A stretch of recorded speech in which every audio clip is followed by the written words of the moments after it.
Hi, everyone. Hope your day is good. Welcome to another round of our educational videos where we train on different aspects of digital transformation that will help us to equip individuals for high-paying career opportunities. So my name is Oludare.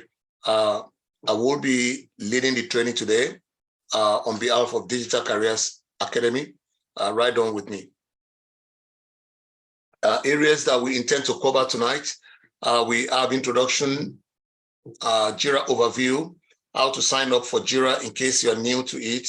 We're going to look at the Agile environment. We're going to look at the Scrum team and the structure of the Scrum team. We're going to look at boards in JIRA, how to create a Scrum board, how to create a Kanban board, how to add users in JIRA. We're going to look at product backlog, sprint backlog, Scrum ceremonies, epics, user stories, tasks and bugs, creating projects in JIRA, creating epics and user stories in JIRA, how you can create tasks and subtasks using JIRA, and how to create bugs in JIRA, story estimation, adding story points, creating sprints, complete sprints, board configuration, how you can search for issues in JIRA, how you can create filters, how you can create dashboard in JIRA, reporting, burn down charts, sprint reports, workflows, and how to edit workflows, and release and sprint planning. So you can see this is really extensive and very exhaustive topics. We intend to have a comprehensive approach. So if you are new to JIRA, at the end of this training, you'll be well equipped to have a very good understanding of what JIRA is and how you can use it within these development teams. So basically, I just want to say that before we go into the training proper, I need to introduce our organization to us. This is Digital Careers Academy, which is a subsidiary of Digital Business Consult. We are an EdTech committed to providing digital skills training. That's what we do. We provide digital skills training to candidates globally. This is aimed to give individuals practical hands-on experience that will equip candidates for high-paying career opportunities. So either you are in Africa, you are in Asia, you are in Europe or the Americas, what matters is what skill have you got? Whatever skill that you've gotten, that skill is what will propel you, that will qualify you for any high-paying career opportunities. So it doesn't matter who you are, where you are from. If you are very skilled, you'll be able to stand before the interviewer and you'll be able to demonstrate the skill sets that you've got. And this is what we have done over the years that has helped us and helped our candidates to secure high-paying career opportunities. And so I just want us to know that once you are ready to put in the time, you're ready to sacrifice the time, burn the midnight oil, give consistency and sacrifice to it. You need time, you need sacrifice to learn these digital tools. And the moment you know how to use them, it becomes what can help you to project your confidence. It will help you when you are before any interviewer, any recruiter, you have the confidence to be able to say, yes, I've used this tool within a project team. I've used this tool to be able to accomplish and to achieve these results. Okay. My name is Oludare. I'm a multi-skilled professional. I'm a man of many parts. I'm a certified privacy trainer. But I am so passionate about digital transformation. I'm very passionate about privacy and anything agile. So I'm an agile coach of over 15 years experience.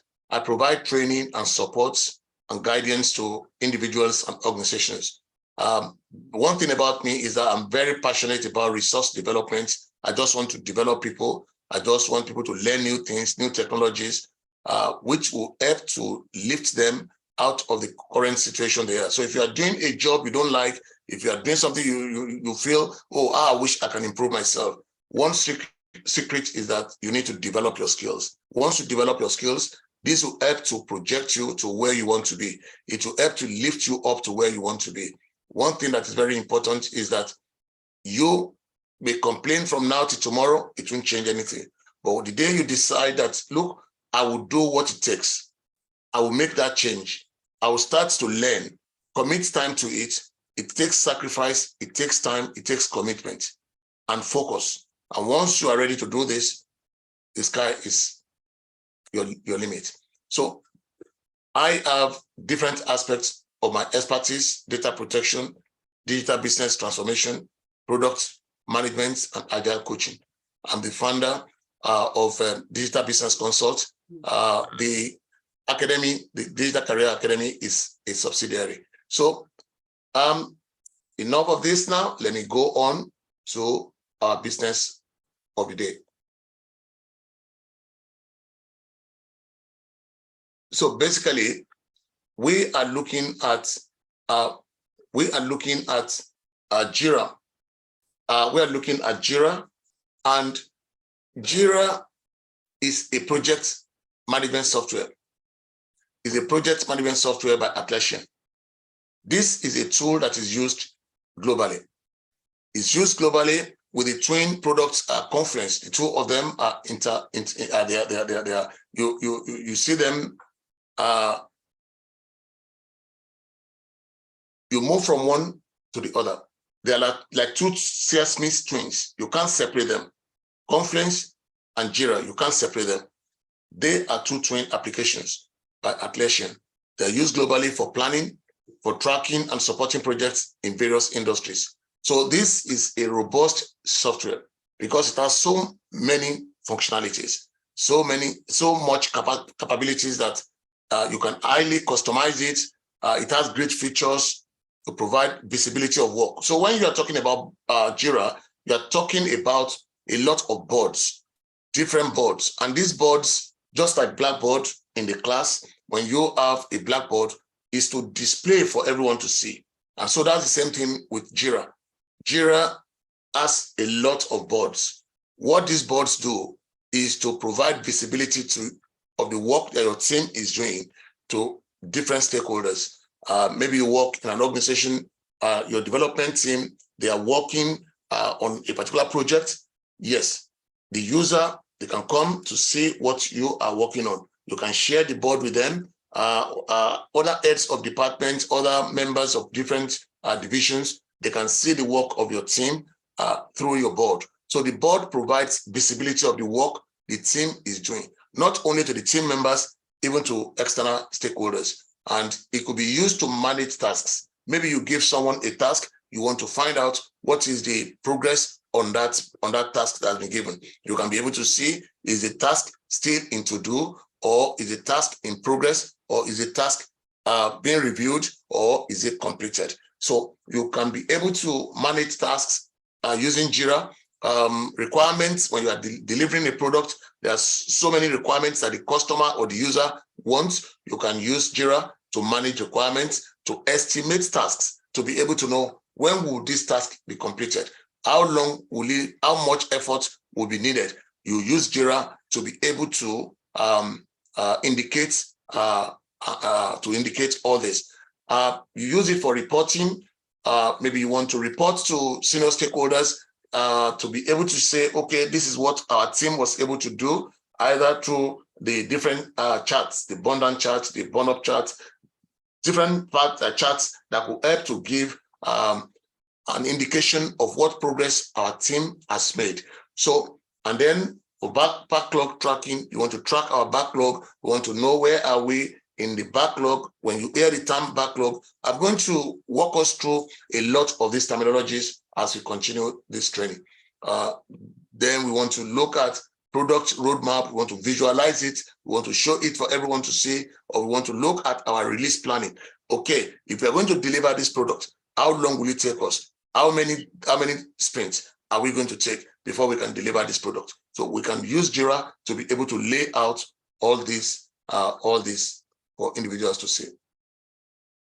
So before we go further, it's important for us to understand certain terminologies. You see, JIRA, when we talk about using JIRA to manage products, to manage projects, to manage tasks within a development team, within the developers, we are talking of either they are using Agile methodology, whereby they could be working with different Agile frameworks.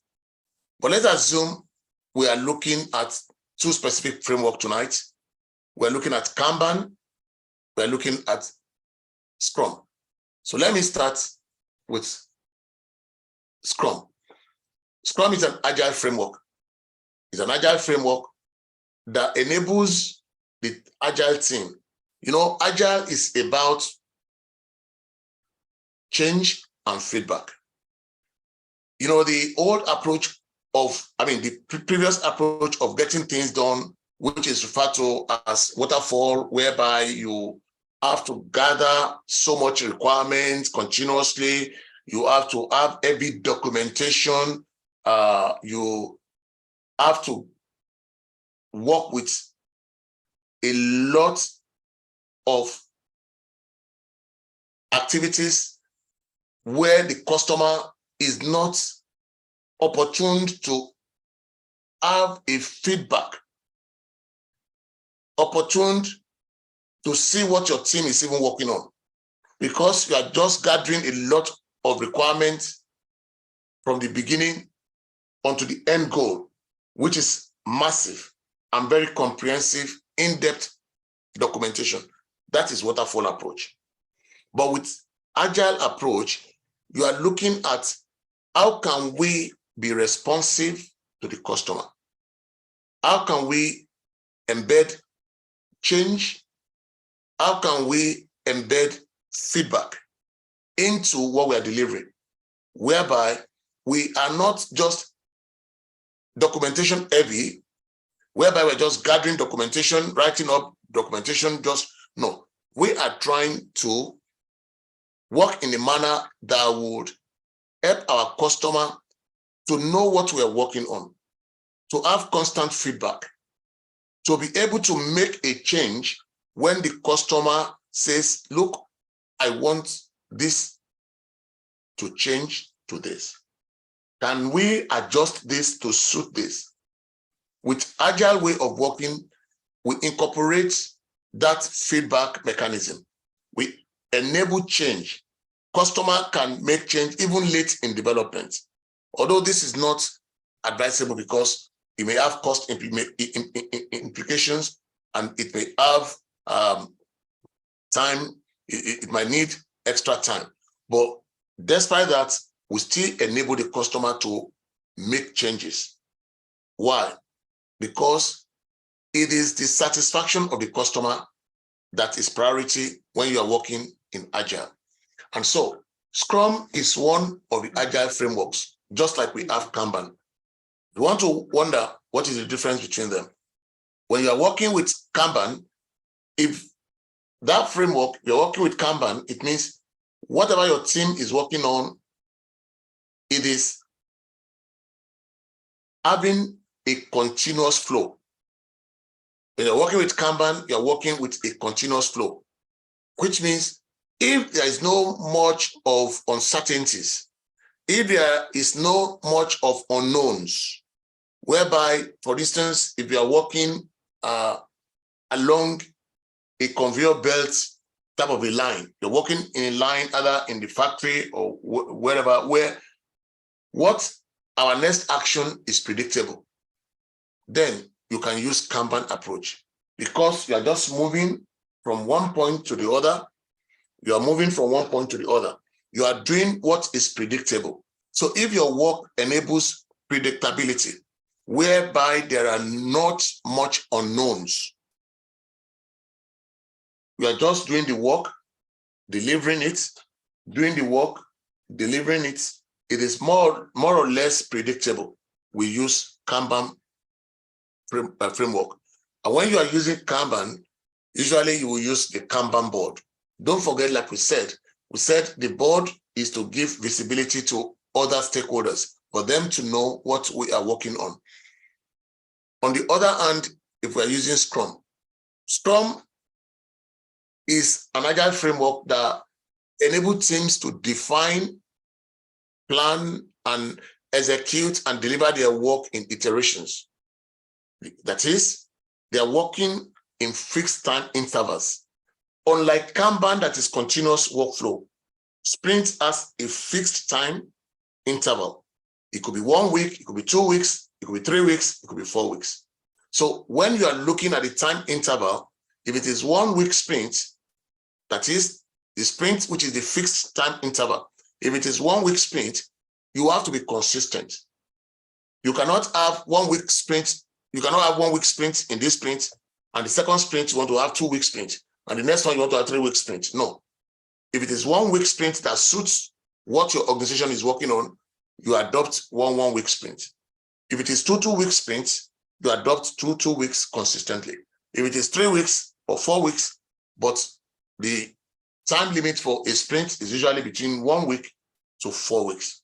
And so whichever that suits your organization, you adopt that fixed time interval.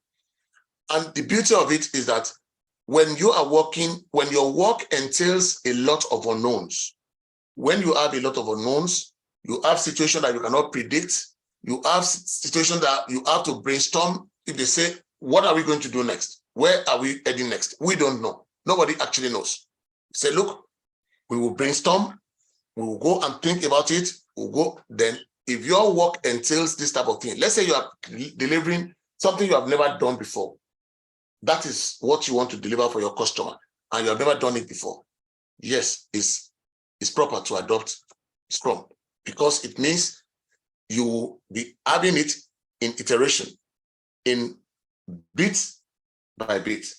You take one chunk, let's go, take this chunk, let's break it down, decompose it, work on it, come and present the outcome for feedback. It incorporates feedback from stakeholders. That's one beauty of Scrum. And when we are talking of Scrum, basically, there are 3 roles, 3 principal roles. We have the product owner, we have the Scrum Master, and we have the developers. So when you are talking of Scrum, when you're working with Scrum Framework, these 3 roles, they are the 3 amigos. They are the 3 amigos, the 3 roles. So you don't have title of project manager, you don't have title of tester, you don't have title of all other titles. You don't have those different titles. Rather, these are the 3 roles that are recognized in Scrum. Everyone will fall under one of these 3 roles. Okay, so I briefly mention what each of them do. What each does in the scheme of things. So the first one is the product owner. This could be a man or woman, but it's a person. It's not a group of people. It's not a committee, but it's a person. That person interacts with users or customers in order to understand their needs or their problems. And then once the person has understood the needs and the problems, then communicates the requirements of these people. That is what, when you hear the word requirement, it means what is it that you want to be done. For instance, if I say, oh, I want you to help with a website, let that website be able to list my product, let it be able to enable people to make payments. So all those are requirements that we will need to document for that website. The features that we will need to document for that website. So when you hear the word requirements, just know that just like things that need to be done for that product to be developed. And so product owner interacts with the user, with the customer to understand their needs or their problems, and then communicate these requirements to the developers for them to find a solution. And so, like I said, when the product owner shares the vision of the product, He shares the vision of the product with the product team. And so once this is shared with the product team, then the product team will now start brainstorming, start working to deliver iteratively, to deliver, that is, bit by bit, to deliver bit by bit. Product owner is the one that shares the vision of that product, because he or she has something in mind based on the collaboration, based on the consultation and discussion with the user, and is the go-between between the user or the customer and the team that is working on the product. That is the product owner. The Scrum Master is like the bouncer, is the one that is the gateway of processes, how things should be done in accordance with the Scrum guide. There are principles of Scrum. There are principles, there are ceremonies. This is the person that is in charge to ensure that the principles, the practices are followed. Is the one that facilitates the Scrum ceremonies and ensure that everything is time-boxed, so that when you hear the word time-boxed, it means if something is to take 15 minutes, it should not go beyond 15 minutes. If a ceremony is to take an hour, it should not go beyond an hour. That is what time boxing is about.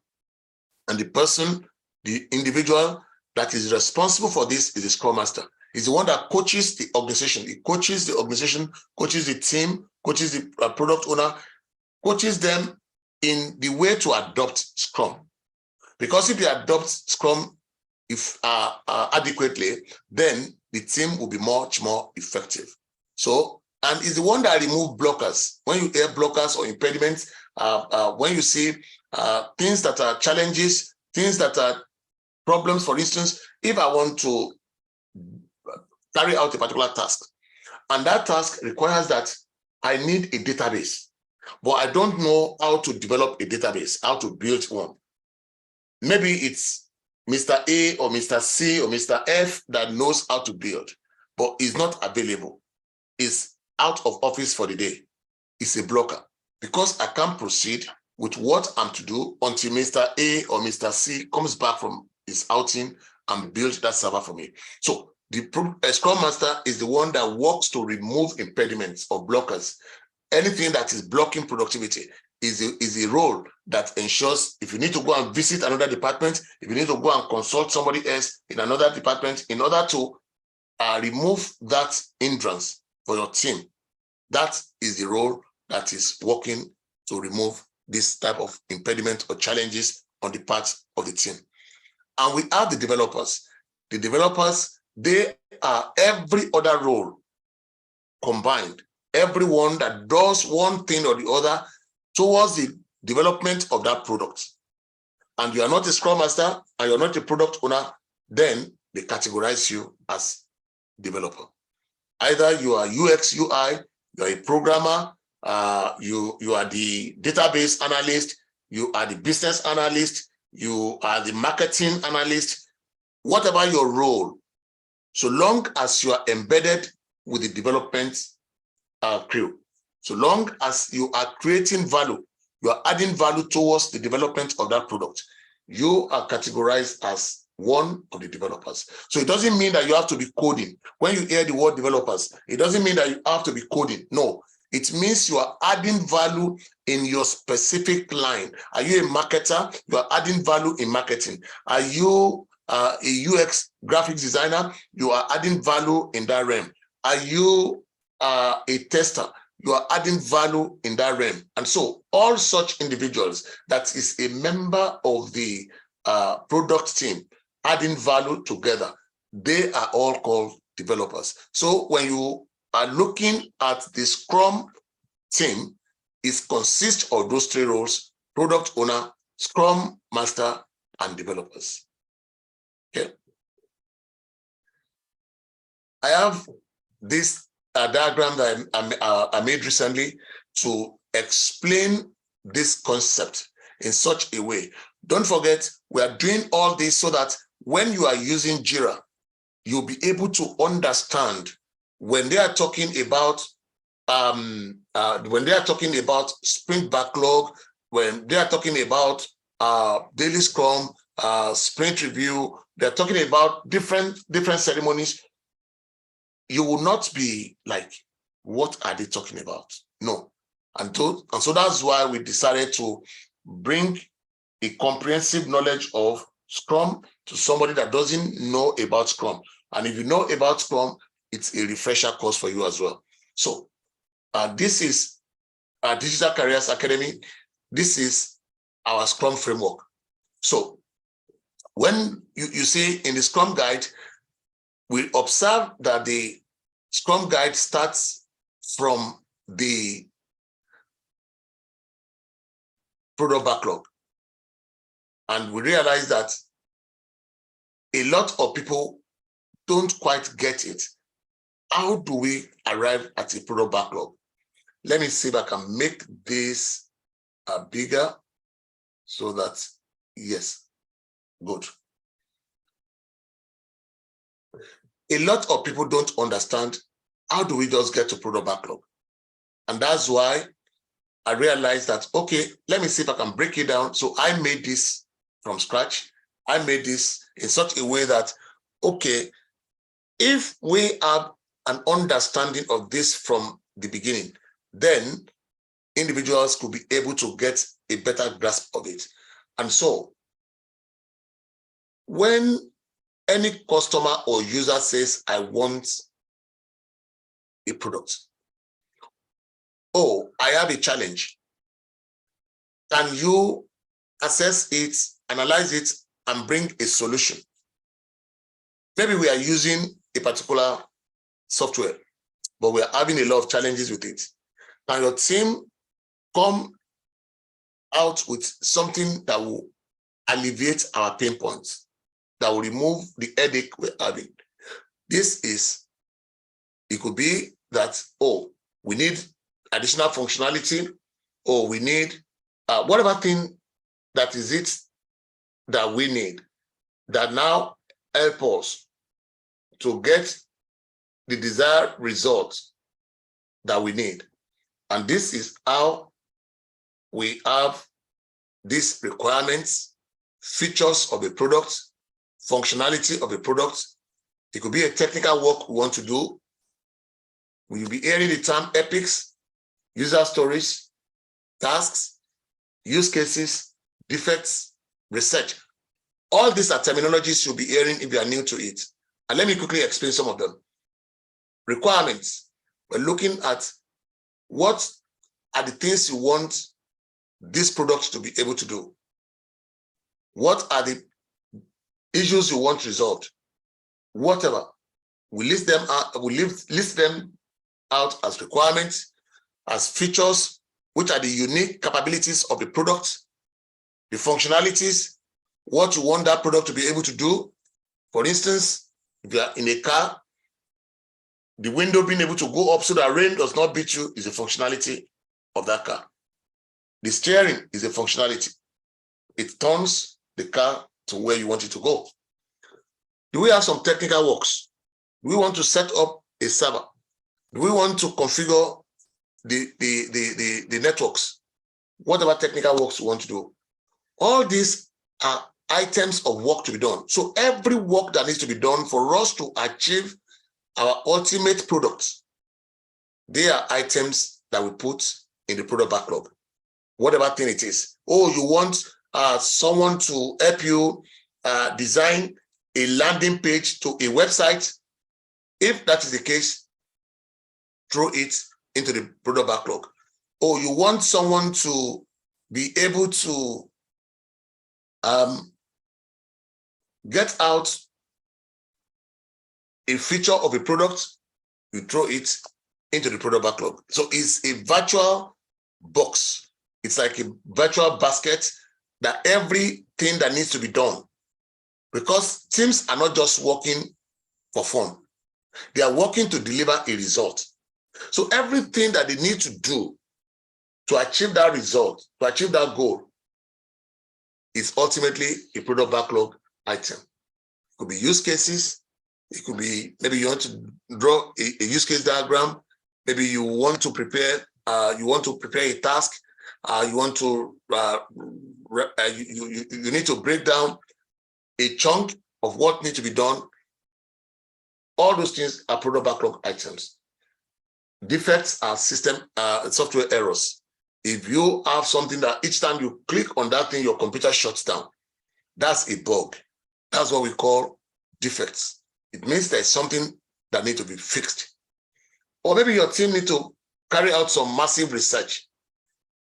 If it's going to take 5-6 hours or 2 or 3 days research, you need to document it as an item in your backlog, because it's going to take time. Everything you're going to spend some time to do, make it an item in your backlog. So the product owner is constantly working on this product backlog. So when you hear the product owner is constantly working to refine this product backlog, and he or she has to ensure that it is detailed enough, that is, every single information that is required. Is it that, oh, we need to add some drawings, maybe some process flow diagrams, maybe some sketches. We need to add some sketches, or maybe we need to add some description or maybe we need to add the approach to test this product, maybe the acceptance criteria, whatever thing that is the criteria to ensure that quality is achieved.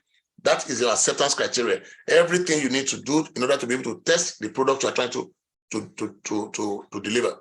And so the product owner has to ensure that the product backlog items, they are detailed enough, broken down sufficiently, and that they are estimated. That's why you see, if you look at, and as you see, they are detailed enough, they are estimated. Estimated is to show us how much effort do we need to get a task done. And then that is estimating the task. Then, why we say the product backlog, which is everything we need to do in order to deliver this product, that is product backlog. Every item there is the product backlog item. And we say that has to be detailed enough so that everybody that will need to work on them will have a solid understanding of what they need to do. It has to be estimated so that we can be able to know, oh, Samuel, how long will you get this item done? Oh, Sarah, how long will it need to get it done? So that's the estimate we're talking about. So that estimate is based on the level of functional and the level of complexity. The level of complexity. Is it going to say, oh, with the way this thing is, I think it's something I might be able to do in the next, for about 4 hours, half a day. Oh, it might be 2 days work for me. Oh, when I did something that looks like this the other time, it took me 3 hours. So based on the level of the complexity, we can be able to say this is the estimate. And you see, it's emergent because, like I said when I started, change. Customer may say, I want to add this feature. I want this functionality added. I want to change the color. In waterfall approach, when you're using waterfall methodology, you could say, no, we have captured so much, we have written so much, we've got so much approval that we can't be changing things. We can't be changing things at this point any longer. We can't be changing things. No, you got to accept it as it is. That is waterfall. Because just like water falls, if you see water flowing, water doesn't go back. That's the approach of waterfall. It's just going to the utmost end. If you have any other changes, when we finish this particular iteration, when we finish this particular delivery, yeah, we can talk of your changes, and that will be another thing. No, that is waterfall. But with Agile, if there are changes, stop. We go back to fix the change, we show the customer, we capture the customer's feedback, and then we continue. So The product backlog item has to be detailed, estimated, emergent, and prioritized. That is, based on the value, based on the importance, the product owner will be prioritizing to say, yeah, this feature, this requirement, this functionality, this epic is what is urgent that my customer wants. So based on the urgency, and the urgency will be a factor of the value. Maybe it's something that the market needs now. You go and put it on top of your list. You prioritize it. Maybe it's something that will help our quality. You go and put it up. Maybe one of our customer, one of the products we normally supply them, they said it's finished now. Their customers are asking for it and they want you to get another supply. We go and prioritize getting that done. So basically, that's what we mean by, and that's why they call it that the product backlog has to be, they use the acronym DEEP, D-E-E-P. And that is, it has to be detailed enough. The items there has to be detailed enough. The items there have to be estimated. The item there have to be emergent, which means at any point in time, a new one can come up. Product backlog is dynamic. It is never full. It is never complete. Until such a time when you retire that product, when you are no longer providing support for that program, for that product. The product backlog, for instance, if we have, let's say Bombita, or let's say Bombita, there might be things that they want to improve consistently. So the product backlog, they can always add something. Maybe we want to change the cover, we want to change the design on the container. We want to change whatever. They can always be bringing new ideas. It's only when a product is now being retired and you're no longer going to support it any longer. You want to retire the product that it's coming to end of life. But otherwise, the product backlog item will be emergent. It means new things can come up. I take my time to explain this comprehensively so that when you are hearing those terminologies, as you are using JIRA, you will understand what it means. And all this, all the work of the product owner here is in line with the product goal. It's in line with the product goal. That is, what are we trying to achieve? So the product owner is constantly refining this backlog at the back end and ordering them. If you notice something on this order, you will see that smaller items are on top. That is, based on importance, based on the value, the business need, based on different criteria, the product owner will order the backlog. The ones that are urgent, that are needed, more importantly, they'll be on top. The one with lesser priority, they'll be at the bottom. And so only the ones that are urgent, that are more, that he has given more value to at the moment, the ones that he wants, if you are ranking the timing, the ones that need to go out now, very, very soon, that need to be developed very, very soon, they are the ones that are on top. And as you can see, item 1, item 2, item 3. And then you see the ones that are at the lower part here. You can see they are big items, not yet broken down. And that's why you see them referred to as unrefined. They have not been refined. And so when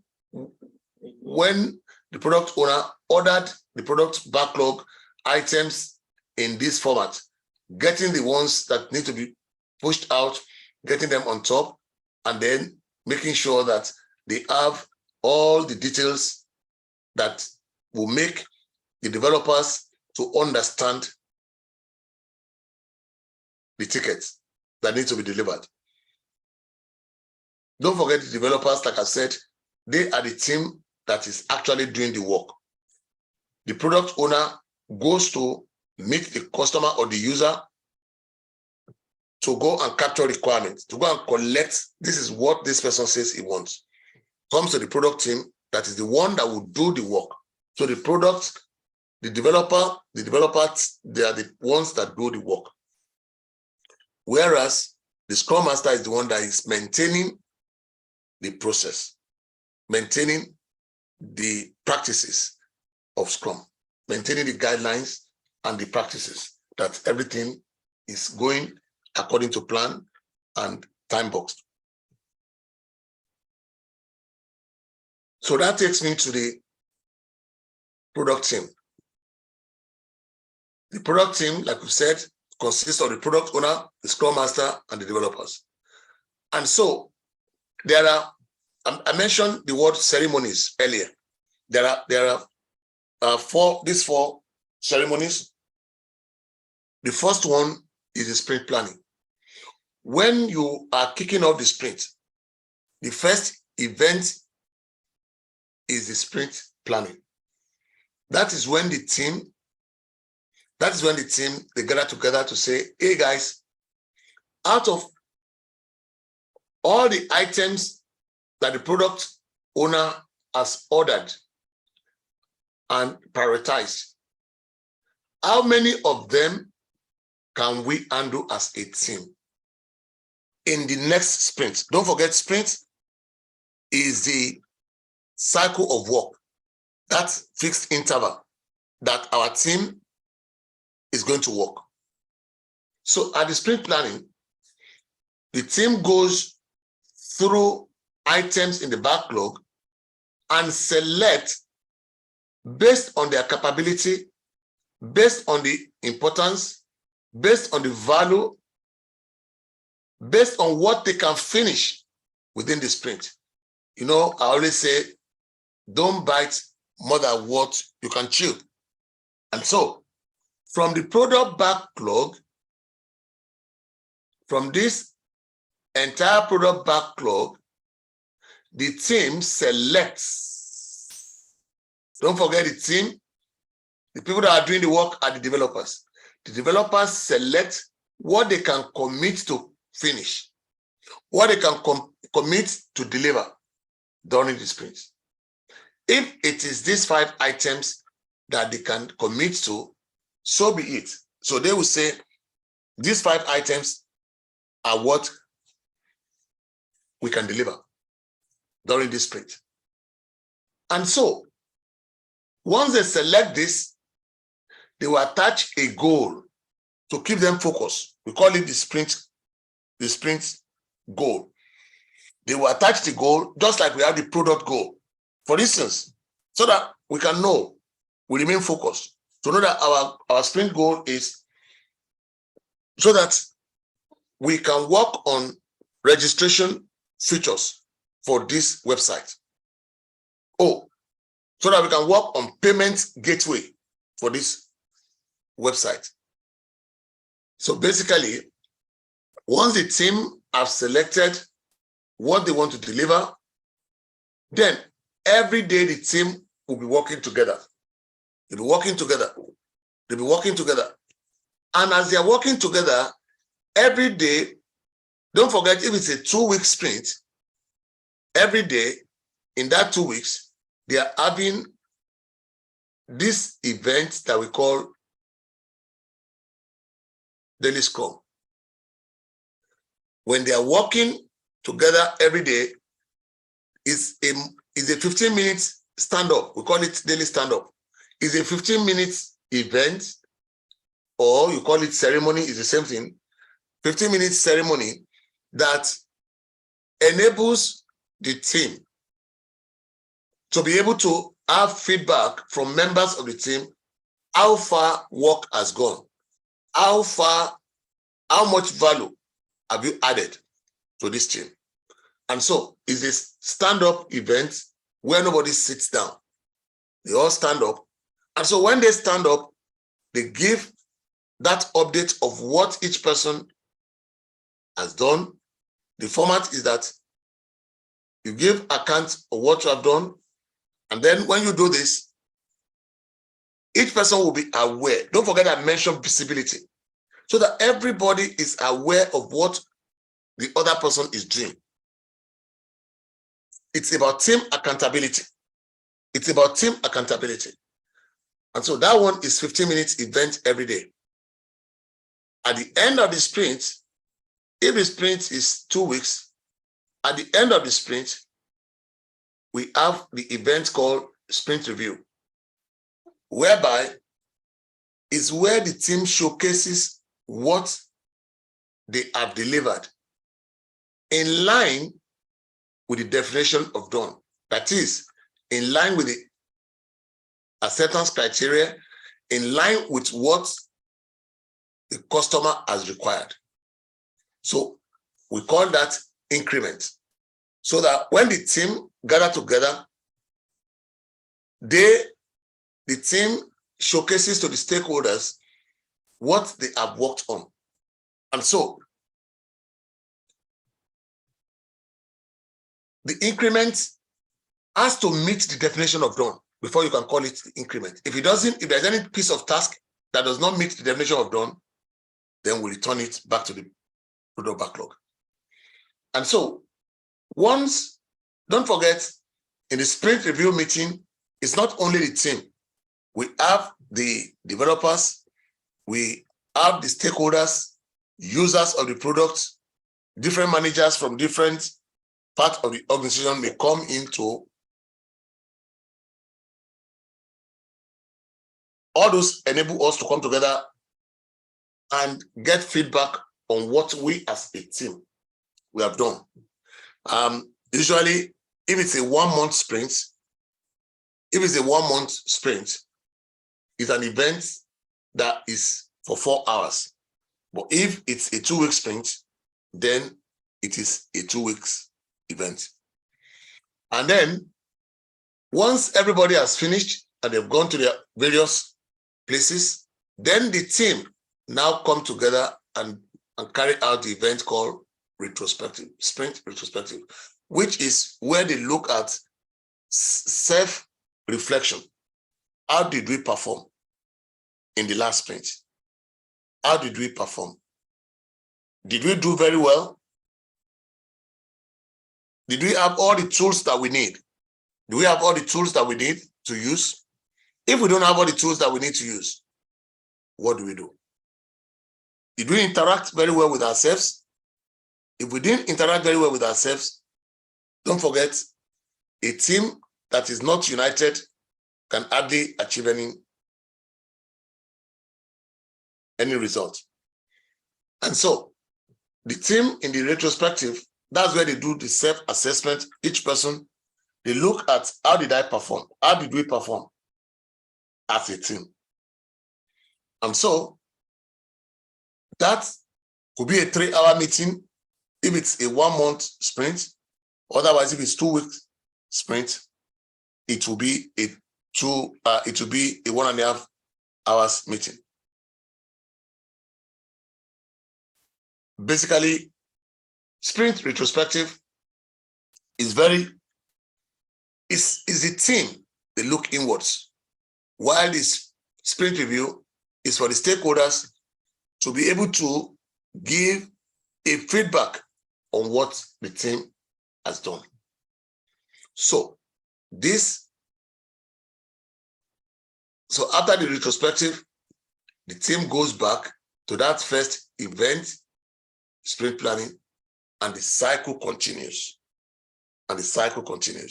So this is basically how teams work in Scrum environment.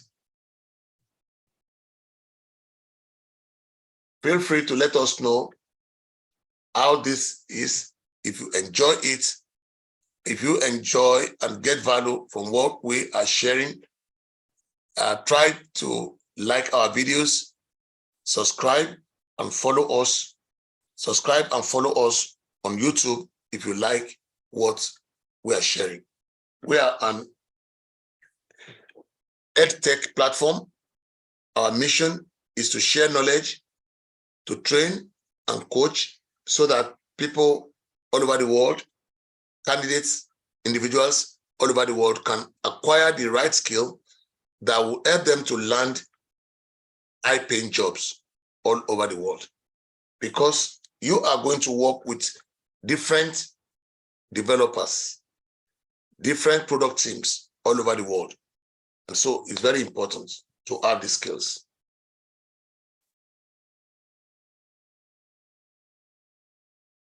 Now, let's move on. So I've explained about Scrum. I've explained about the workings of the team. Let's roll up our sleeves now and jump into practical demonstration. Like I said, do not forget to subscribe and like our videos for more trainings like this. Thank you. So let's go into practical training now. So this is a copy of a conference page. And when you are looking at conference page, you see this is conference. This is interface here. These 9 hamburgers, these dots at the top left, that is where you switch from conference to JIRA. You can switch. That's why I said they are like two Siamese twins. They are interlocked, interwoven. You can't separate them. They are both by the Atlassian Corporation, which is an Australian software company. Okay, but you might say that, oh, but how did we get here? Maybe you want to look at it that I'm new. If you are new to it and you don't know how to get here, so we might take a bit of time. Let's quickly look at that scenario of someone that is new. So I open an incognito window. So let's start from that point, just for the benefit of a person that doesn't have an account, that doesn't know this. In my conference video, in the one that we did for conference, you could check it out and see the extensive process to create this account. But let's quickly do a brief run through. Atlassian.com. So once you are here, you can look at the products. You can see the product. Click down here. When you click Atlassian Atlassian.com, and you do the drop down by products, you have the JIRA software. So you can select the JIRA software. You click on it. You click on it.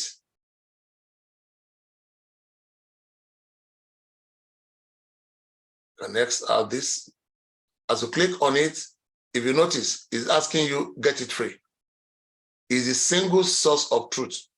This is how it looks like. You can see these boards now. You can see this is example of boards. It's just showing us an example. You can see, everybody can see what is the team to work on and who is doing what.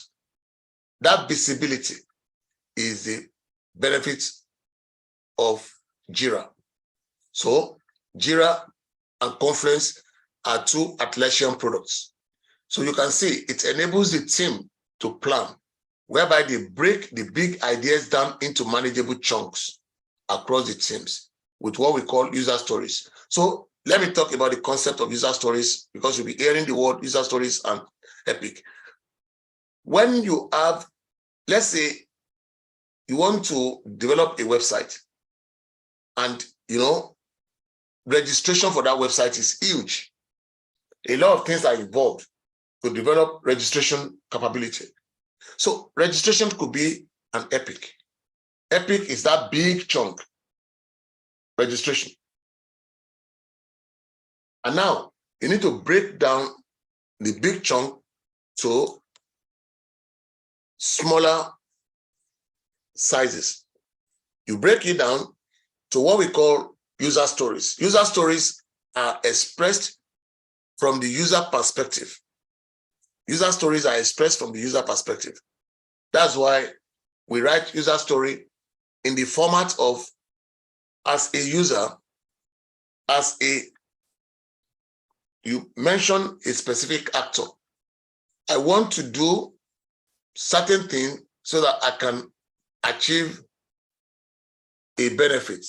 So let's look at example of a user story so that we can see it practically, so that for those that are new, they might be able to get what is it about.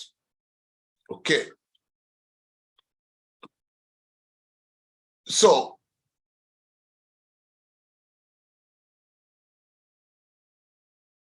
for user stories, you want to write it from the perspective of the user.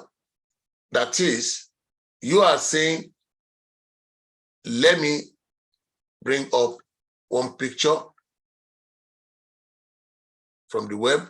We might use this. Let me go here now, and let's just look at this together.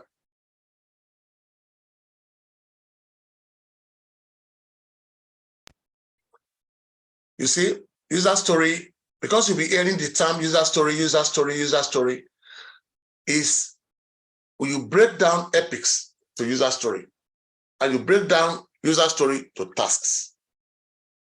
You break down epics to user story, and user story, you break it down to tasks. So epics, like we said, is a big chunk.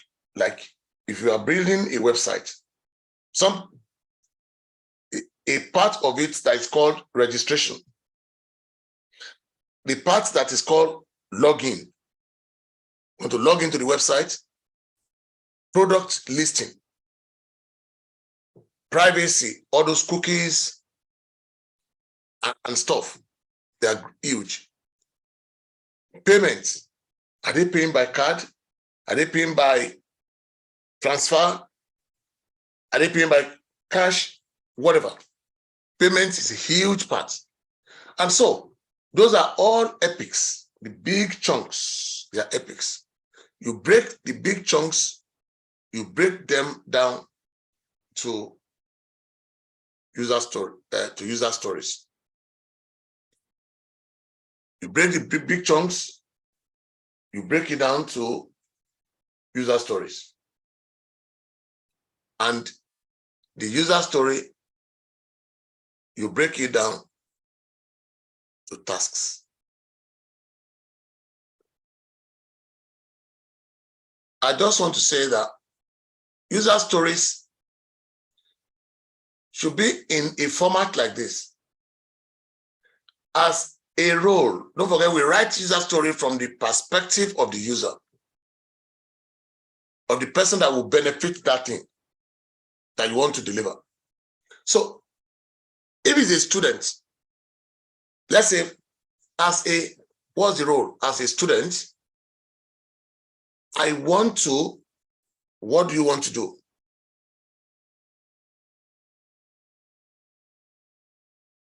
I want to click on this icon so that my exam results can be submitted. This is the format of a user story. As a driver, I want to press a button so that the trafficator starts flashing. As a customer, I want to log in so that I can view my account. I want to register so that I can access my account. So this is the format of a user story. What is the role of that person? What is the goal? What is the action to be taken? So that, what is the benefit? That is a pattern and how to write user story. And when you write a user story, there's what we call the invest format. Invest. In which case, the user story has to be independent. That's the acronym for invest. Has to be independent. I for independent. N for negotiable. V for valuable. Your user story must add value. E for estimable. Somebody should be able to ask, when will this user story be complete? How much effort? What is the level of effort required? It must be small. It must be small enough, and must be something that you can test, testable. So that's invest criteria. And for every user story, you want to ensure it is testable, and so you have the acceptance criteria. Something that will help us to know, how do we know we have actually delivered this user story? And so acceptance criteria, for instance, look at this example. As an account manager, I want a sales report of my account. As an account manager, I want a sales report of my account, a sales report of my account to be sent to my inbox daily. That is the action. This is the user. This is the person, the role, the actor. I want this to be done so that I can monitor the sales progress of my customer portfolio. As a role, I want this action done so that I can get this benefit. And how do I know that the developers meet my quality expectation? That's the acceptance criteria. The report is sent daily to my inbox. The report contains the following sales details, and the report is in CSV format. So if the report does not get into my inbox, the work is not complete. If the report does not contain the sales detail, the work is not complete. If the report is not in CSV format, the story is not complete. So can we see now that user story, which is a broken down format of an epic, so you can break down epic to, let's say, 2, 3, 4, 5 user stories. Different, so many user stories. And each user story has to be in the format of this role, I want to, this role, so that, this goal, so that I can get this benefit. So the acceptance criteria is a condition of satisfaction to ensure that we meet what the customer wants. Okay. I'm taking all this to explain in case if you are new, so that you can understand it from the very scratch. So that when you are using JIRA, you can understand what you are doing. We have looked at the example of a user story, and give us another example. You say, for example, user story might look like this. It says, as Max, that is the person, as a user. As Max, I want to invite my friends, that is the action, so we can enjoy this service together. As Sacha, I want to organize my work so I can feel more in control. As a manager, I want to be able to understand my colleagues' progress so I can better report our success and failures. So these are very valuable. These are examples of some user stories. Now, go back to where we were. So I'm taking this training comprehensively so that if you are new, you can be able to understand the terminologies. So we're talking about, don't forget where we got here. We click on the downward arrow when you put in Atlassian.com. You click on the downward arrow here, you selected JIRA software, and you scroll down, you select the Get It Free.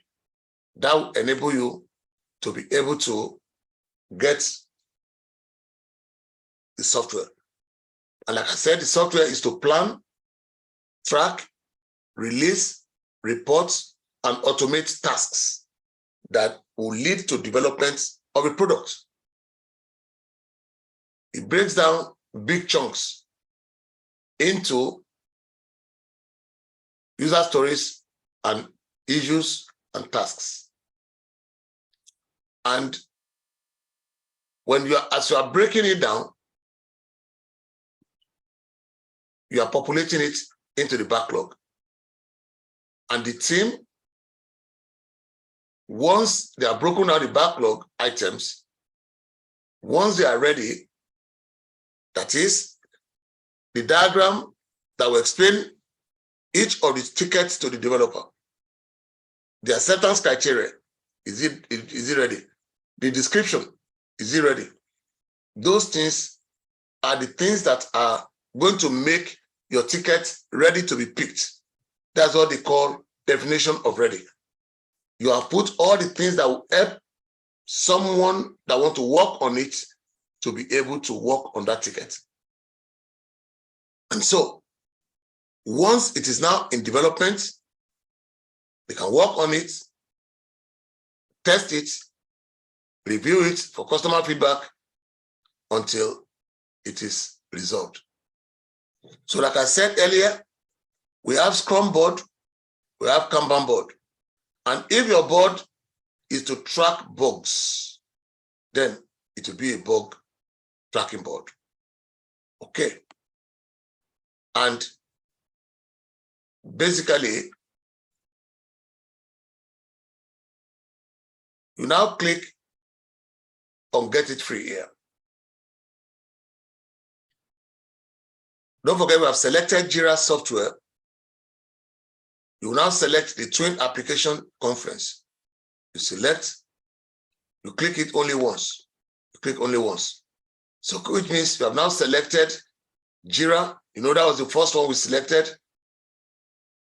Then you select Conference, you scroll down, you do next, and from there, you enter your email. Even though it says work email, if you have a personal email, you just need your email. You enter your email, and then you agree. And then from that point, you send an email to your box. Once you confirm it, then it will ask you to create a project. You need to create a site name. If I just use maybe a dummy, because I already have, let me use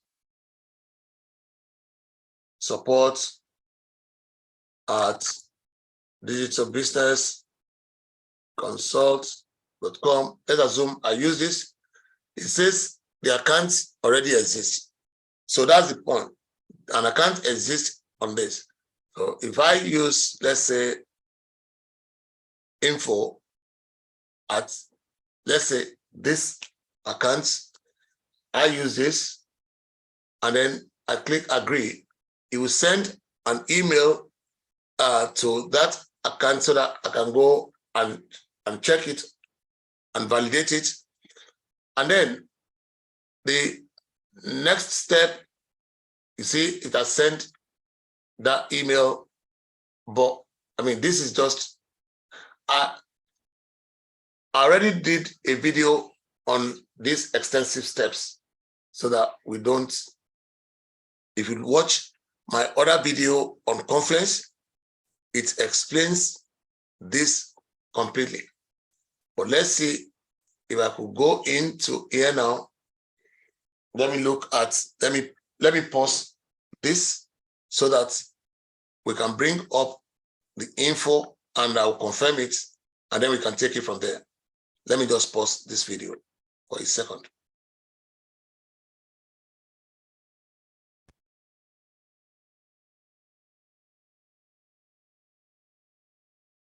So I've gone into my email now. I've gone into my email and I've clicked on the email. The moment you click to validate, to confirm that email address, the next thing is for you to sign up to continue. So you put the full name and you create a password. So let's assume whatever name I want to call this, I create that and I sign up. And that is, let's say I want to call it the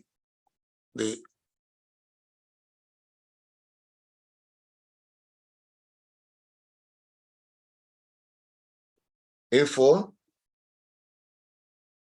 DBK. Let's assume I want to call it that name.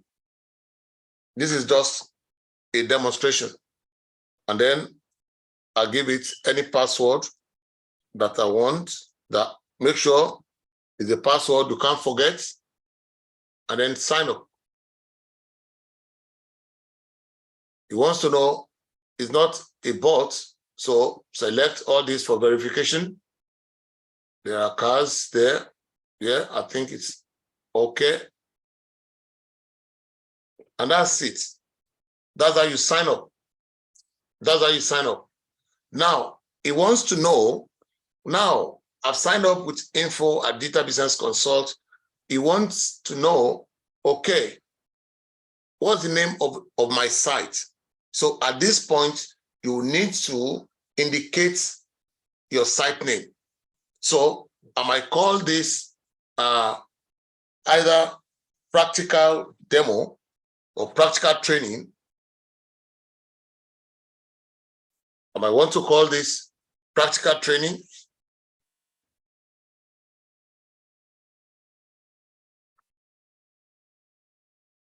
Practical demonstration. See now, practical demonstration.atlassian.net. If that is what I want to call it, or if you like, you can call it the name that relates to your organization. Maybe I want to call it a training organization. I want to say digital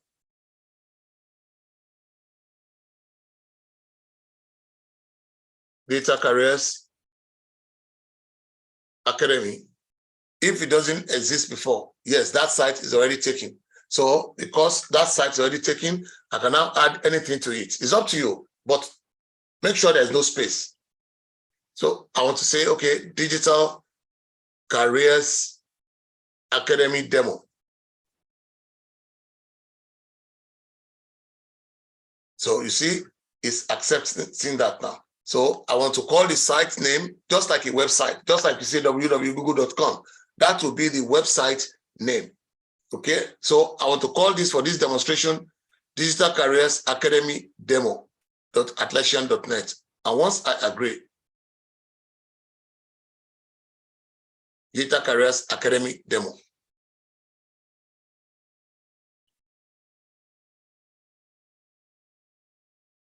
And that is it. That's how you sign up to a new JIRA account. Okay, you can skip all these questions. You can skip. They just want to know more about you. You can skip. And now your site is starting up. If you notice on top, it's saying Atlassian.com. You can see on top. Okay, but it's building that my site. So take note of that your site so that you don't forget it.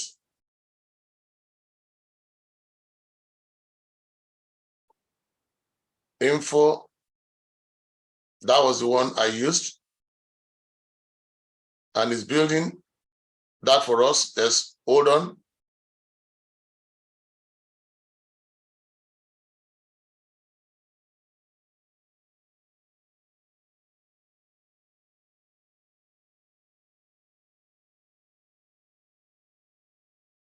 So you can see the name now is Digital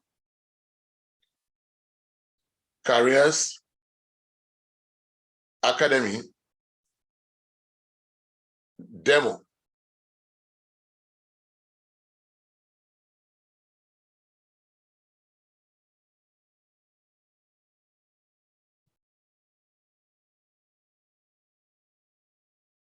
you may skip all this as well. It says recommend a project. As a few questions, they will suggest project type. You may decide to skip it. If let's say you want to say, okay, I'm new to JIRA. I'm setting up JIRA for my software team, and my team is new to Agile. We spent our time on features. We have, let's say, tight schedule.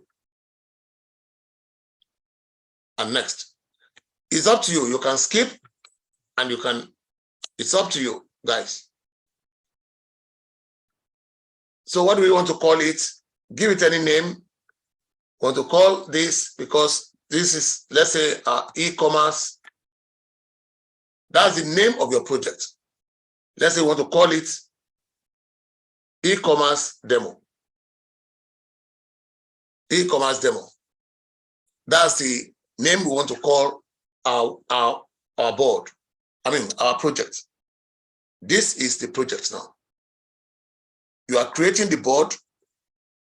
The board is taking you into a project, because for every board, the board must represent a project.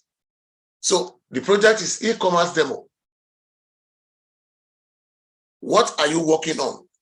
If you are delivering a website, call it a website. If you are delivering an integration, you are integration platforms. If you are building whatever, so you can call it any name you like, guys. So e-commerce demo. And you can see here, there are more templates. But the template I've chosen now is Scrum template. If you want to choose more templates, you can click on more templates here. If you don't want Scrum board, or you want to say show more, you see now, the project type, is it to be team managed? That is it my team that is managing this, or do I want it to be a company-wide? You have two options. Either team managed, or if you scroll down, company managed. This is only if you have the admin role. If you are not the administrator, you won't see this company managed. Take note of that. You will only see the team managed. The difference is that the team managed is just within the team. It's just between the team. When the team just want to have the board for them to use. But when you go to the company managed, that one is you want to work with other teams, cross-functional. Maybe you are setting this up in the marketing department and you want to be able to work on this board with people in sales or people in HR or whatever. Then you select company managed. But you have to be an administrator. So if I select company managed, don't forget, I call it e-commerce demo, and I've select company managed. Take note of this key. This key is like the primary key in databases. It's like the primary key. Once you have created it now, it's not something you can easily change. So it's a good practice. At times I add maybe 1, 2, 3. Just instead of ED, I just add any digits. It's up to you. You can add any digits. There's no add and fast rule about it. And then it will ask you to create. So take note once again, we are creating a project called e-commerce demo. Or if you want to put maybe the date of it, you want to put maybe whatever, it's up to you. Okay.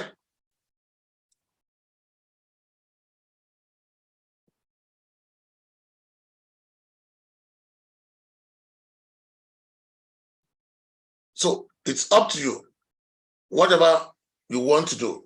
If you want to put hyphen in between it, anything you like, guys. But take notes here. If you click on this more templates, it will show us more templates. Do you want software development?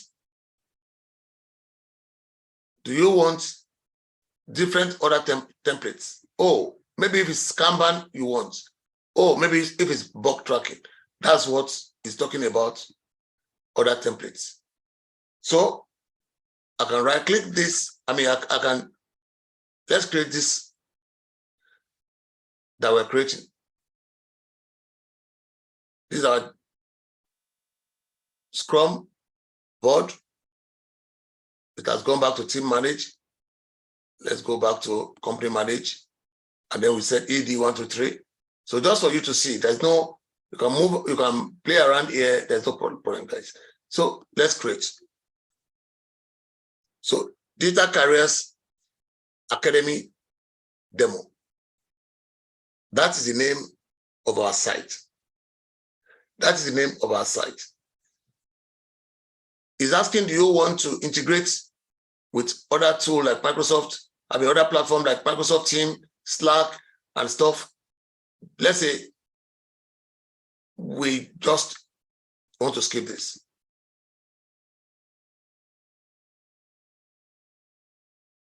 So, voila, guys, we have our Kanban, our JIRA board. We just succeeded in setting up our JIRA board from scratch. I'm making this video for those that are new, right from the scratch, explaining the terminologies, the words you'll be hearing, so that when you hear the word epic, user story, tasks, bugs, you will know what it means. That's why I took my time to walk us through this from scratch. And so here you are. I will say, you see now on the top left, JIRA software. We're in JIRA now. You know, we talked about Confluence earlier. If you click on these 9 dots, you see Confluence here. You want to go to Confluence, then you click Confluence, and it will take you from that JIRA to Confluence. So basically, it's a form of us being able to switch between the two applications, the two software. Okay. Now, if you are new to JIRA, I would say this quick start, it will be good for you to look at it so that it will give you more in-depth understanding of what you need to do. If you say show me, it says create an issue. You know, we have created a project called e-commerce demo. That's how you can see it's ticked here. This is just like a quick guideline for you if you are new. It says create an issue, show me. It says issues are individual pieces of work that you assign to a teammate. So everything you want somebody to do is called an issue. Everything is a ticket. If you want to say you want to raise a ticket, every single thing you want somebody else to do. If I want you to design a login feature, is an issue. If I want you to design password reset, if I want you to design a PayPal page, is an issue. So it says show me. It says show me how to create an issue. It says your issue can be a project task, support ticket, request form, or any other unit of work relevant to your project. This is what you do to create an issue. You click on this create on top here. That's how you create an issue. Okay, that's how you create an issue. Show me. You see now we have created an issue. That is to create an issue. That is anything you need, your team needs to do. Everything your team needs to do, each of them is called an issue. An issue can be an epic, a user story, a task, or a bug. They are all called issues. So it has shown us how to create an issue. Invite teammates. Show me. It says under teams here, you can invite your team to plan with you to track the progress with you and work with you together. So if you want to invite, let's assume I, Oludare, I want to invite James to have access to my board, to work with me as my teammate. I'll click on Teams. You can see, invite people. You click on this plus, and then when you click on that plus, it comes up here. That's where you can add, you put the email, just like I've shown earlier. Mine, I used info to do this. Let's assume I want to put another email here. Let's say I say support. Let's assume I use our support email, for instance. Then where am I inviting it to? I'm inviting this email to my JIRA software. If you want to invite it to conference also, you click on the drop down. If you scroll down here, guys, so that you can say, okay, I want to invite it to JIRA software as well as conference. That's when I click on this drop down. I've invited this support now to these two boards. Alternatively, if I want to add my other email, I can put Oludare at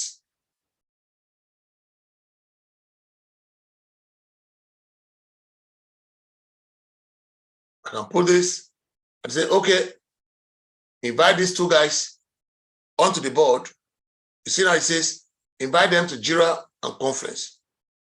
Add two people. I've added those two to this board. We successfully added these two people to the board, so that when I'm on that board, I can be able to access Digital Careers Academy demo. That's how you invite your work colleague to your board. Okay, we've done that. It says we've created a project which we call e-commerce demo. We've created an issue, which is you click on this create. You decide what type of issue do you want to create. You see the project name here. The issue type, there are 4 issue types. Like we said, epic, note the color, purple. Is it an epic, which is a big chunk? We'll create all this in a minute. Or are we creating a user story, which is depicted by this green icon? Are we creating a task, which is depicted by this blue tick? Or are we creating a bug, which is a software error? Any of these 4, you can create them as issues in JIRA. Okay, but let me cancel. We're coming back there. We've learned how to create a project in JIRA, how to create an issue in JIRA, how to invite your teammates in JIRA, then how to connect your tools. Let's assume you want to connect to Slack or Microsoft Teams or GitHub or any other team, Zendesk, Google Sheets, or Show Me More. If you say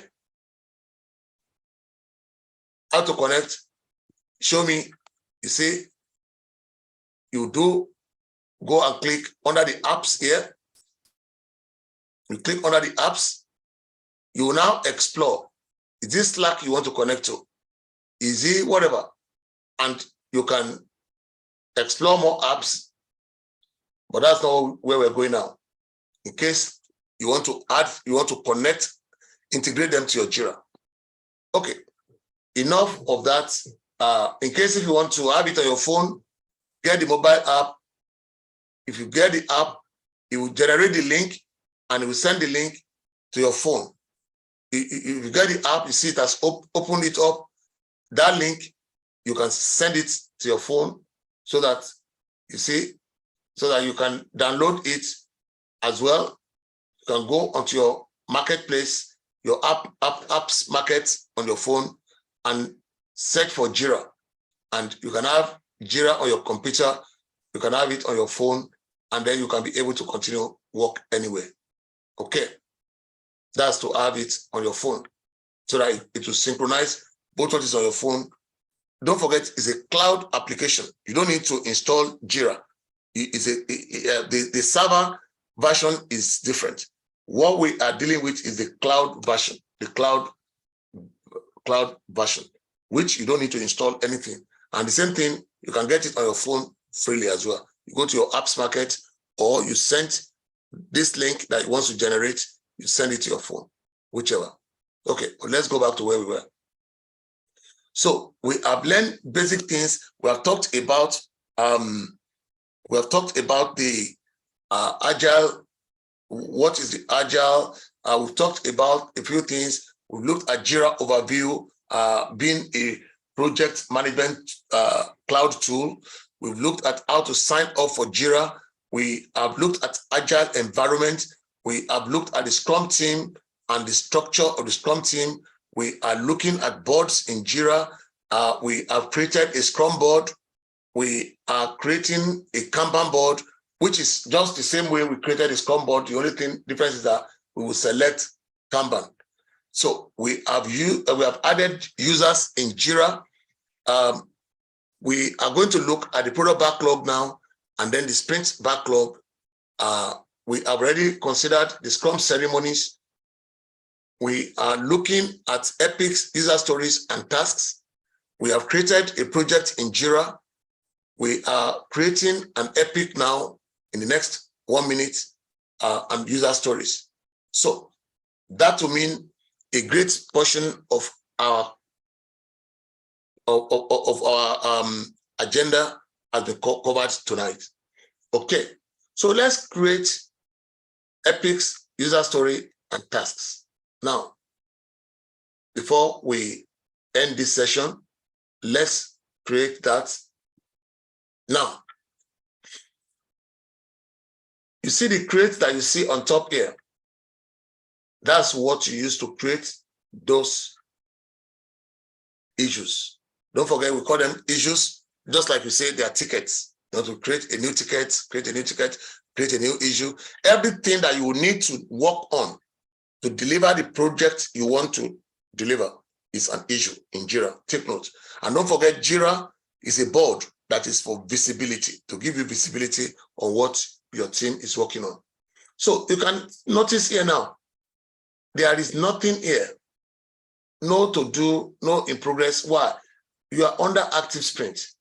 And the active sprint, because you don't have anything yet. Let's close this guide.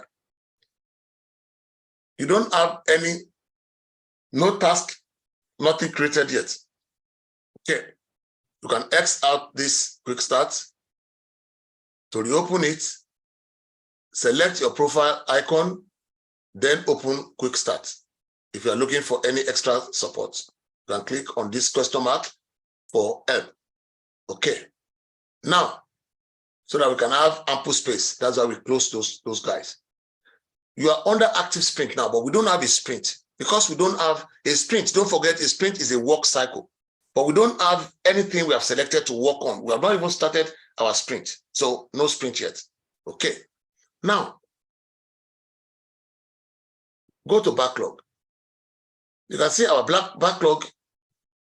Remember when we started with the training, we talked about backlog being all the requirements, the features, the user stories, the epics, the tasks, everything that we need to deliver to finish this product. There are items in our backlog, but our backlog is empty now. You see, it's a backlog, 0 issues. That is nothing yet. Nothing yet. And so we will just create some issues and then we'll bring this to an end. In the next video, we will look at other more advanced topics in the next video. Okay. Don't forget to like and subscribe to our channel for more interesting topics, in more interesting videos that will enhance your digital skills. That's what we do best. So when you are under backlog here, you can see epics. You click on epics. You can see we don't have any epics yet. So you click on create an epic. It will be created automatically under your project. The project we have is e-commerce demo. And if you look here, the issue type, don't forget, every single thing we create in JIRA is an issue. Okay? But the issue could now be an epic. It could be a task. It could be a user story. User story is what we call story. It could be a bug. Don't forget, we break epic into user story and user story into task. Bug is system error. Okay. So let's create epic first. Epic are those big chunks, like I've said. Let's say you want to build a website. Registration will be an epic because registration is huge. It entails a lot of subcomponents of work. So let's call it registration. That be our first epic. Registration. You can call the summary the same name. Registration. Okay. This is the person creating this board. That's the reporter. Here, create another issue. If you tick on this, it will automatically help us pre-populate certain things. If you don't want, then you don't tick. So let's say create registration. You see, because we take this, create another. That's why it looks as if it hasn't created it. It has created it. So let's untick it now so that you can notice it in the second one. So this is the second one now. We created one epic. Let's create another epic. Instead of registration, let's call it login. Or let's say, login. And then we'll create payment. So let's say login.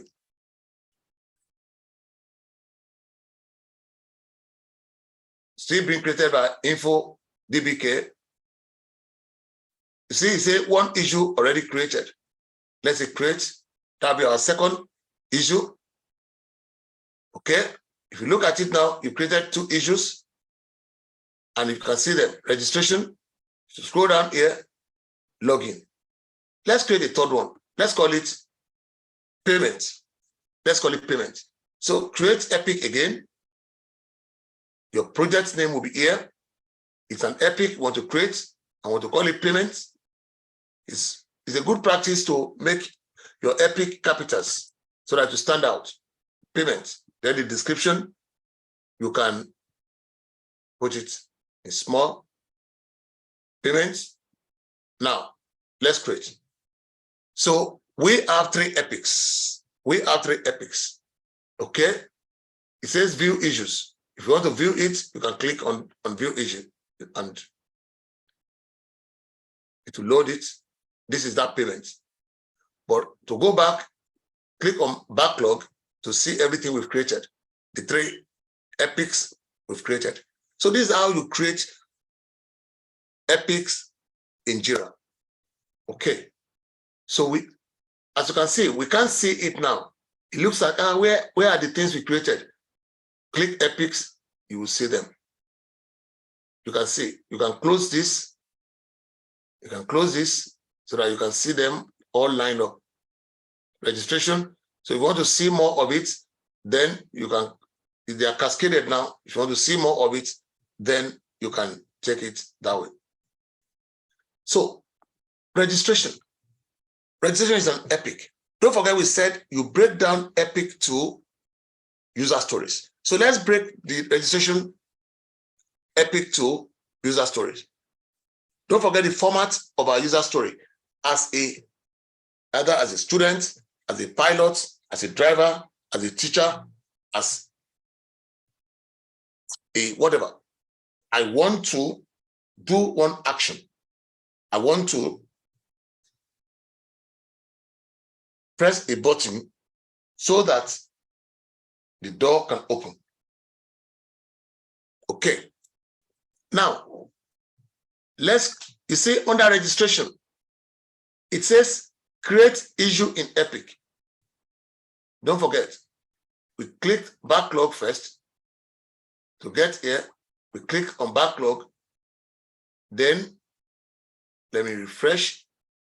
Let me go back here so that you can see, in case you are wondering how did we get there. You can see our three, under the roadmap, you can see our three epics here now. Take note, the purple is epic. The green color is the user story. The blue is a task, which is the smallest component. Anything you can do within 2 hours or maximum 2 days is a task.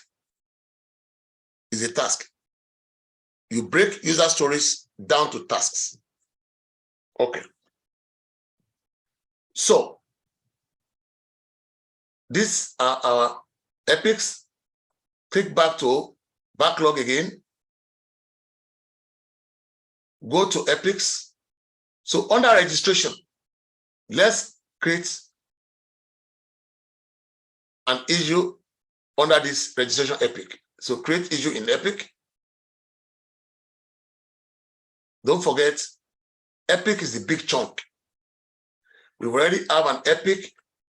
So we want to now create a user story inside that epic. Don't forget, we clicked that registration, we say create story in epic. That is, we want to create a user story under this epic. So the user story is what is called story.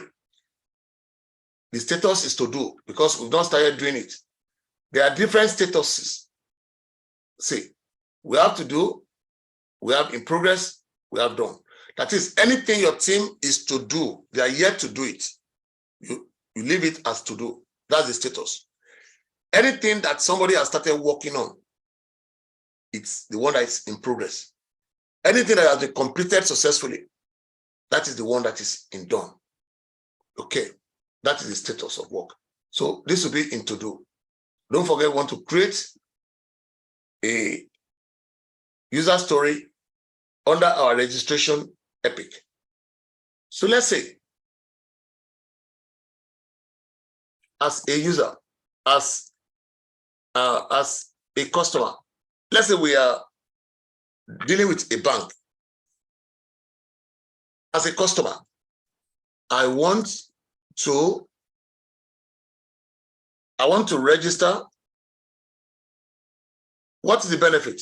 So that I can check my account balance. Don't forget, as a one role, as a customer, as a student, as a teacher, as a driver, I want to, what is the action? I want to register. Because we are under the registration epic. So I want to register so that what?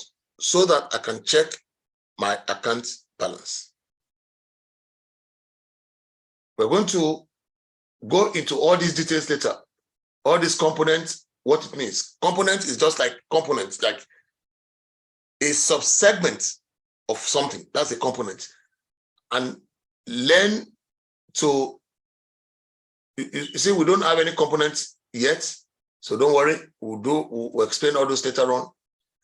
Attachment is when you are creating tickets, all these issues, you are creating them for the developer to work on later on. So there are things you attach, like it could be a sketch, it could be a diagram, it could be a process flow diagram, it could be a wireframe, whatever thing that will give better clarity to the person that will do the work. Maybe you want to say, oh, see the sketch I put here that will be able to help you with what I have done. So that is what the attachment is for. Okay. If, for instance, if I have something to attach to this, let's say add a diagram, you go to download. Let's say I want to attach this flow chart. This flow chart.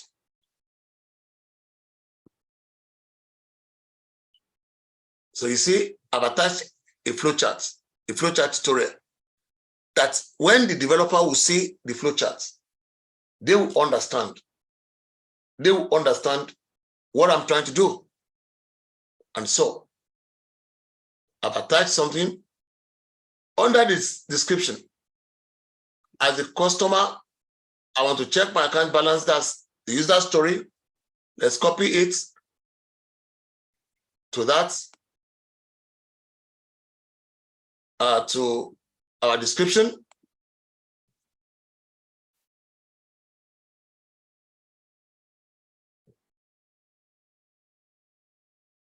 The description, so that, want to say, so that our customer can register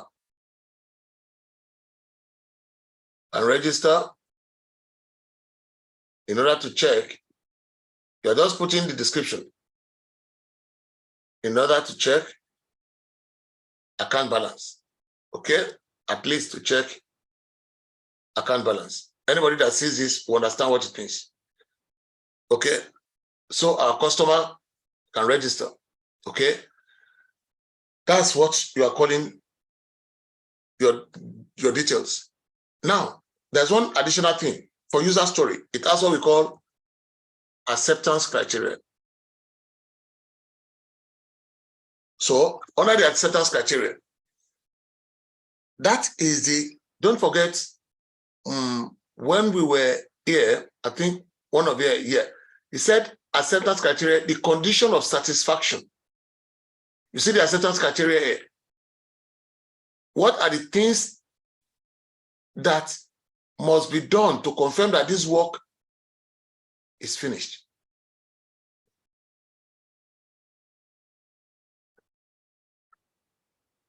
An account manager, I want a sales report of my account sent to my inbox. So the acceptance criteria will be, when the report is sent to your inbox, it means this thing is complete. It says that I can monitor the sales progress of my customer portfolio. When the report contains the sales detail, because you can't monitor sales detail without, you can't monitor sales progress without the sales detail. So those are the conditions that must be met. And so back to our board, what's the acceptance criteria here? We usually use, given what we call the Gherkin syntax for acceptance criteria. Let me write it here in case you are new. The Gherkin syntax. That is the format it follows. We call the format given, when, then. That's how they write the format for acceptance criteria. That is, how can our customer register in order to check their account balances? Don't forget they are on our website. So we say, given, that's the only thing we write in capital, the given, when, then. Given that the customer is on our website, okay, when they click on registration icon,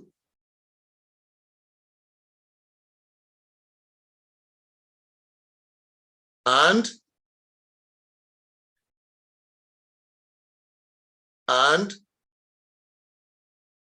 inputs personal details, then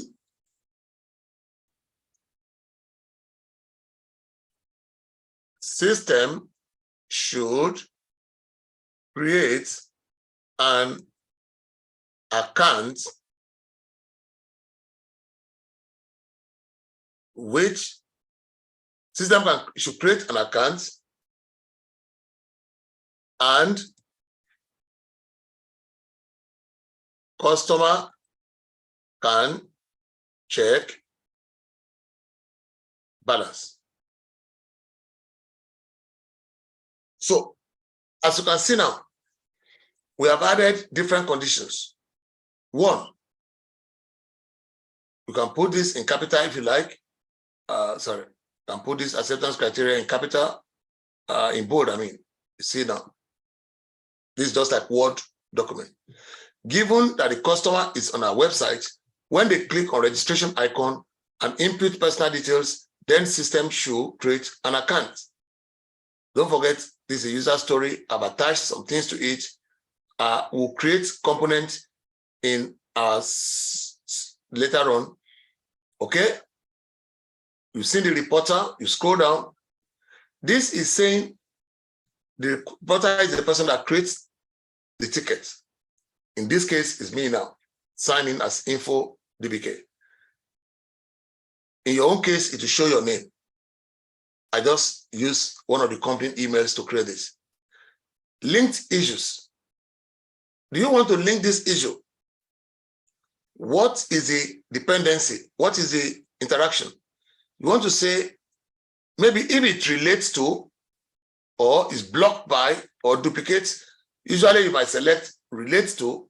What does it relate to? It relates to registration. Does it relate to payments? Or what? What does it relate to? If it doesn't relate to anything, it doesn't relate to payment. If it doesn't relate to anything, it's not compulsory that you pick anything. Now, the person you want to do the job, to work on the task, is the assignee. And the priority, is it urgent? Is it high? Is it highest? Is it low? Let's say highest. And then label. We don't have any label at the moment. We can create a label we call registration. So that everything under registration, we know that in case we are searching, want to search, want to filter, we can use registration as a label. You know, I just type registration there now. Okay. Then, epic link. This is a user story. It's on, I want to register. It's on, look at it again. It's a user story that says, as a customer, I want to register. So, definitely, the epic link will be registration. Registration, say. That's it. So that it won't be an orphaned issue.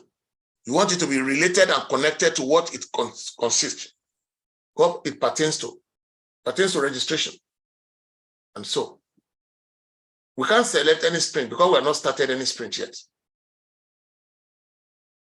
And that's how we create. And if you want to create another one again, just like we said before, it will pre-populate it for you. And that's how we create.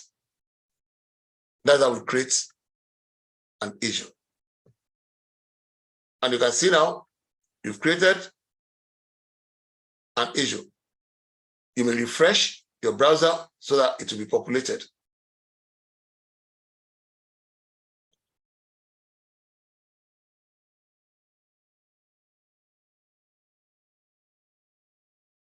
Can you see now? It's saying issue 1. So we have created one issue under the registration epic. That's how you create a user story. And you can see in our backlog now, we now have an item in our backlog. Our backlog is now having, as a customer, I want to register so that I can check my account balance. And so, on and on. We've created an epic, we created a user story. Let's create one task. So, if you want a task to say, draw the icon for registration. Let's say that's what we want to, that's the task we want to give to our UX guy to help us draw the icon for registration.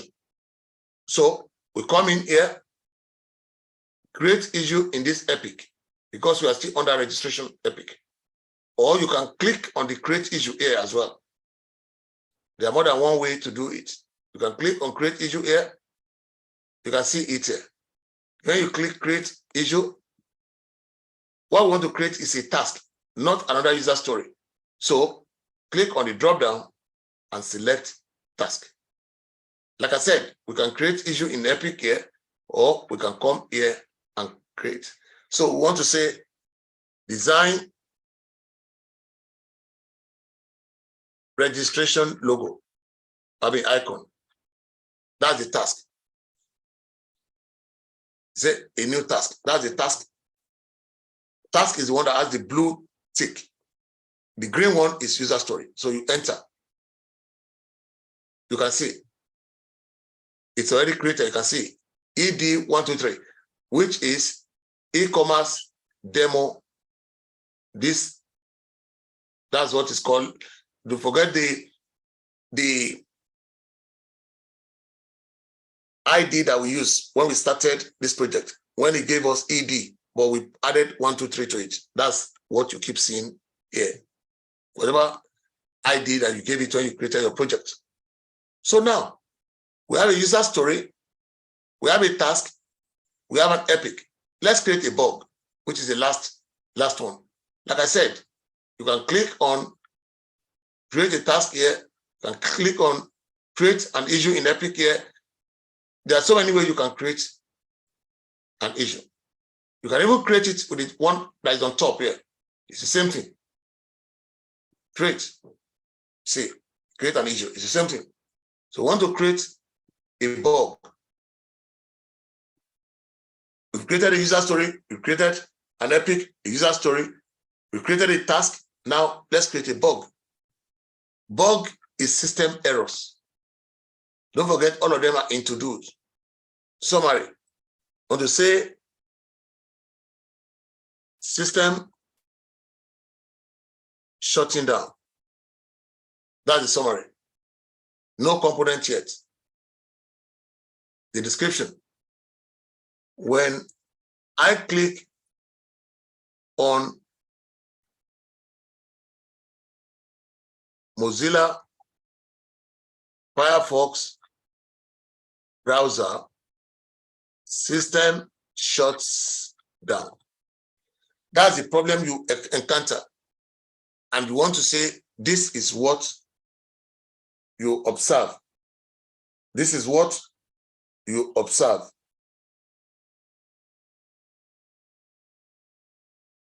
And so let's look at it now. This is the bug. When we have the fix, we'll be able to have the fixed version. It's very urgent. Highest. Any label.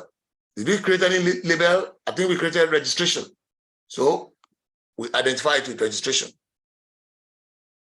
The bug, maybe we want to type any environment, nothing yet now, no attachment, unless if you want us to attach the same thing. Let's say we have something about our bug we wanted to attach. Let's say we want to attach this tutorial to it. Okay, we attach that now. We attach a diagram that will show, that's if you have a diagram that will show the thing that was shutting down. We have that flowchart. And if there's any version or any issue you want to select that it matches, if it blocks something or if it relates to something, but none of those things, we don't need any of them now. And don't forget the epic.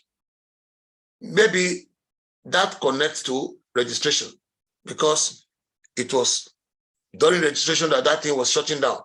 Or if it relates to payments or it relates to login, you put whatever epic it relates to. And if you have started a sprint, which is a work cycle, sprint is a work cycle, you will select the sprint. But in the absence of that, let's create. So ultimately now, we've created, you can see, a bug is the one with red, just like Japanese flag, a national flag. That's bug. The one with a blue tick is a task. The one with a green tick is a user story. So this is what, if you go to backlog now, we now have a backlog. If you go to our roadmap, we have something that we can be able to break down to see, yes, how long are we going to do this or whatever thing. And our backlog, you can see our backlog now. And so we will continue from here, but we might just take one, we will continue from here to generate how we can create our sprints. How we can create our sprints, I think we might just do that in the next video so that we don't get this massively too long.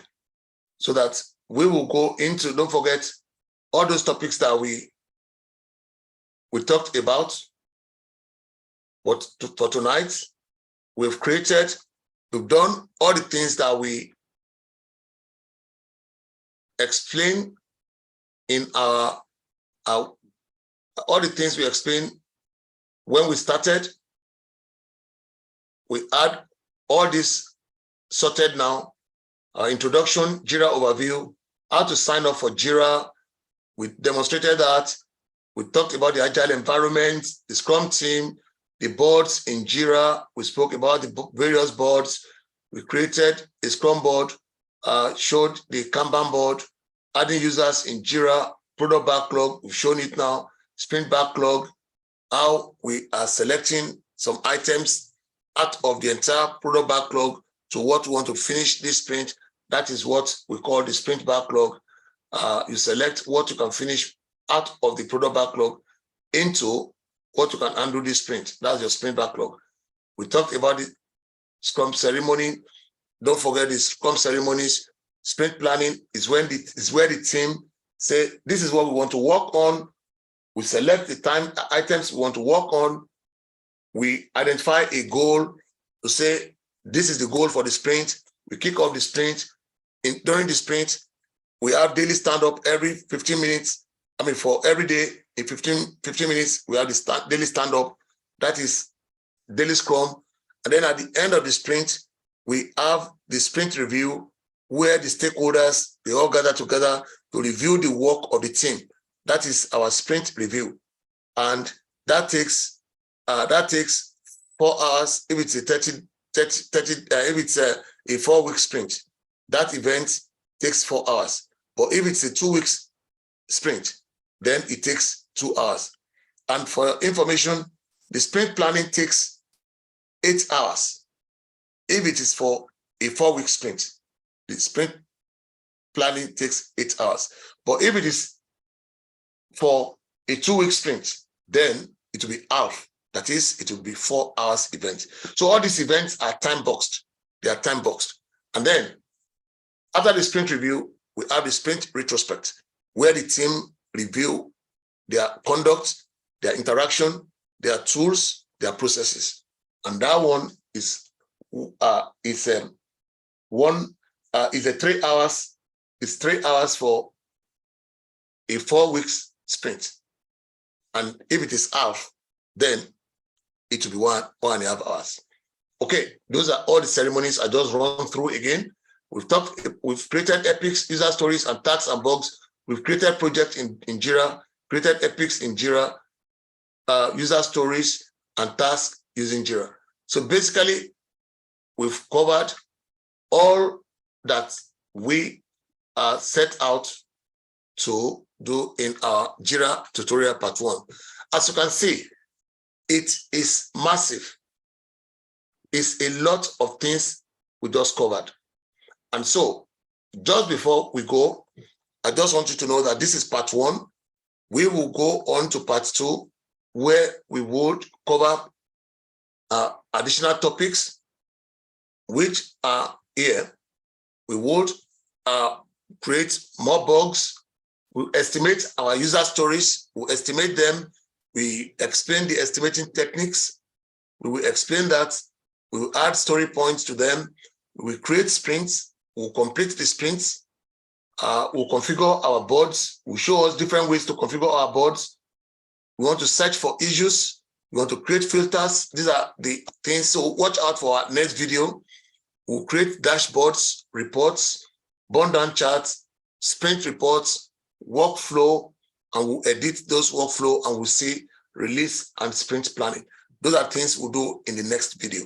So I hope you've enjoyed yourself. It's been a long session now. I hope you've enjoyed yourself.